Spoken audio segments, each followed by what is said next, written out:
It happened again. Another building went missing in the middle of the night. 1 minute it's there, the next it's just gone. Last night it was my buddy's daughter who went missing along with her entire apartment building.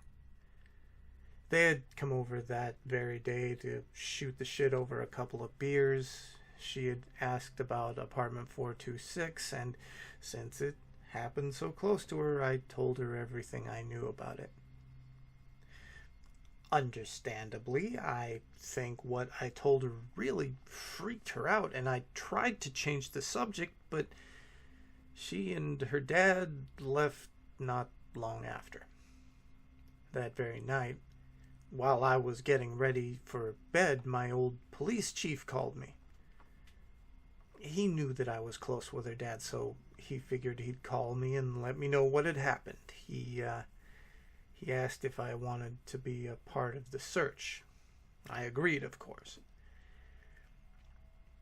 I was there when they interviewed the neighbors in the surrounding area. They all reported the same thing. A dense fog rolled in and the ground shook violently, like the most violent earthquake they'd ever felt, followed by a deafening horn like that of a train, and then nothing. Everything went back to normal, and the world fell silent again, except once more an entire building had gone missing in mere moments. Everyone inside disappeared with it. So we began to search, in much the same way as when 426 had gone missing. This time it wasn't long before something was found. 2 hikers had called and reported seeing a building deep in the woods just off an established trail. So we went looking, and we found it. There it was. Its address on full display, apartment 451, only around 100 kilometers away from where it had previously stood. It had been a 10-story building, and only the first 2 floors were currently there. I was one of the first to go in, and the second I did, I could tell something was wrong. I mean, nothing so far had given me any doubt as to what I was doing. It was all simply procedural.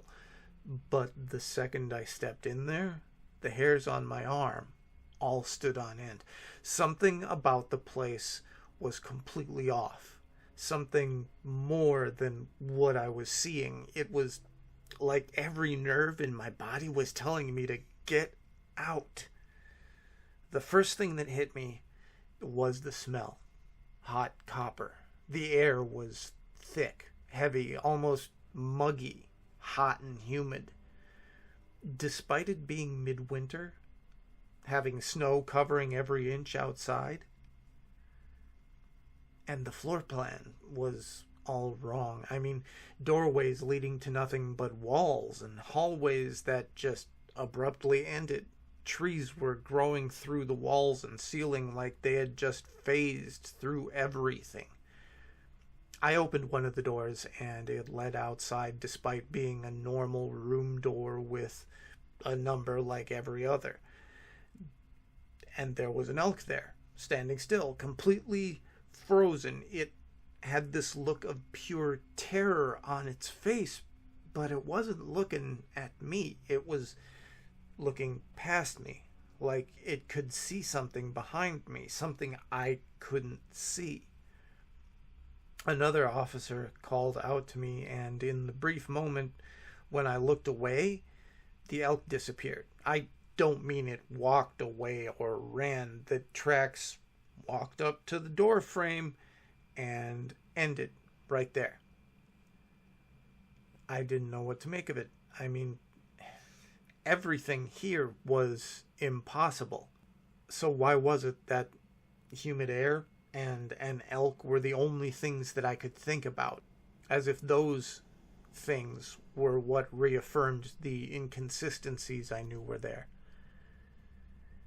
Everything went to shit after I went to the second floor. I wish I hadn't gone up. I really wish I hadn't. When I climbed the stairs, it had no roof, and the walls ended just slightly above my head. I heard crows above me, and I looked up into the trees that had gone through the building. God, they were all up there.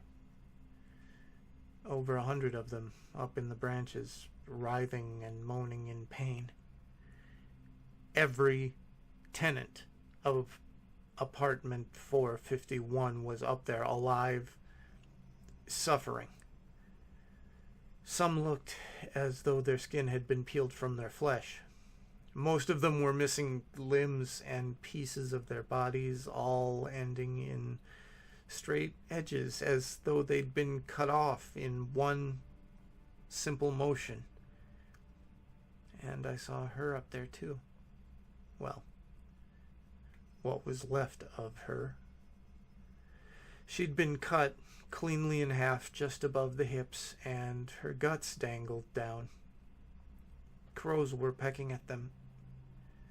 I called her name, and she turned her eyes to meet mine. She mouthed my name, asked for me to help her. I took a step back, and my foot sank into something soft. I looked down to see a man half sunken into the floorboards.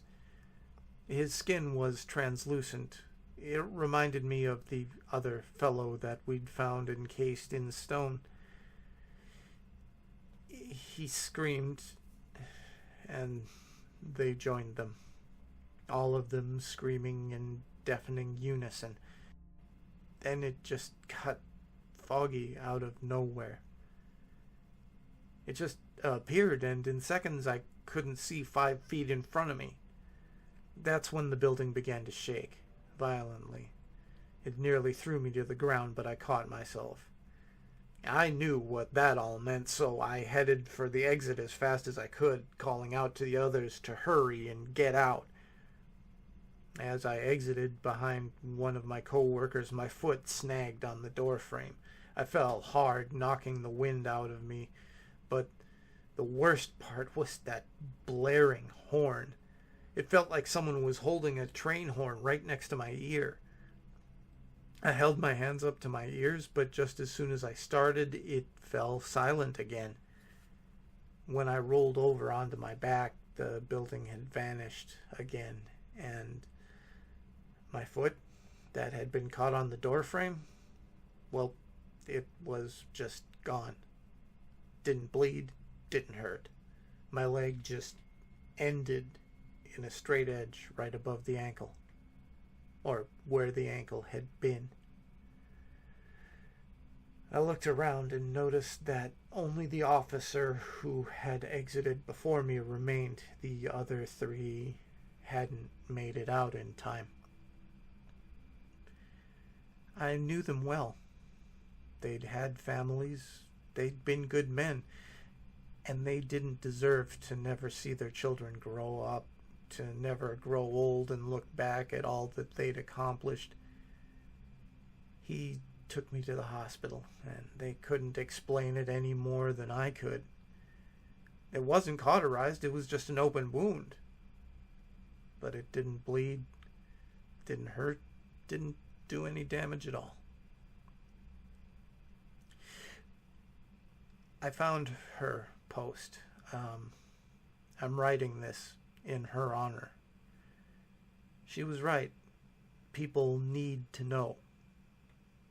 Apartment 451 wasn't the first, and I doubt that it'll be the last.